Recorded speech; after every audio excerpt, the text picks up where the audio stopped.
ალბათ თბილისში ყველაზე უფრო ძვირია მიცვალებულის პატრონი იყო, იმიტომ რომ კოლოსალურ თანხებთან არის დაკავშირებული. უხეშად რომ თქვათ, ერთ-ერთი ყველაზე შემოსავლიანი ბიზნესია მათთვის, ვინც საფლავის მიწას ყიდის და მომსახურებას, რომელიც მიცვალებულისთვის არის საჭირო.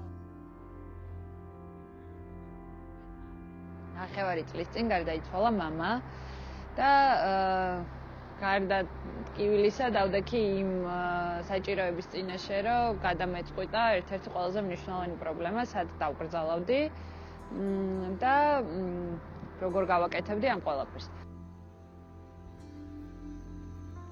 გამომდინარე, რომ სახელმწიფოს მიერ შემოთავაზებულ სასაფლაოზე უარი ვთქვით თავიდანვე სიშორის გამო და გადავწყვიტა კერძო სასაფლაოზე დასაფლავება საბურთალოზე, რომელიც არც ისე იაფი აღმოჩნდა.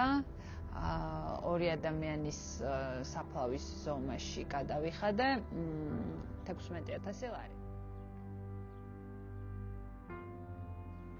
ამასთან ერთად სარიტუალო მომსახურებაც გამოვიყენე, რომელიც ითავსებდა სარიტუალო სახლში მამაჩემის განთავსებას და მის ტრანსპორტირებას ბინიდან, რომელშიც ვცხოვრობდით და სარიტუალოში და სარიტუალოდან შემდეგ უკვე სასაფლაოზე, რომელიც ასევე დაახლოებით 500 ლარი დაჯდა, პლუს ამას სასახლე, რომელშიც 1500 ლარი გადავიხადეთ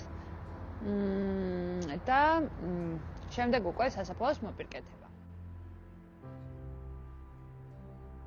იქიდან გამომდინარე, რომ აფხაზეთიდან დევნილები ვართ და აქ ვცხოვრობთ დროებით, გადაწყდა, რომ საცხოვრებელ ტერიტორიასთან ახლოს გაგვეკეთებინა ეს ყველაფერი. აფხაზეთში გადასვენებას იკითხავს ალბათ ვინმე, რატომ არ გადავასვენეთ, იმიტომ რომ მე ვერ დავდივარ აფხაზეთის საზღვარს ვერ ვკვეთ.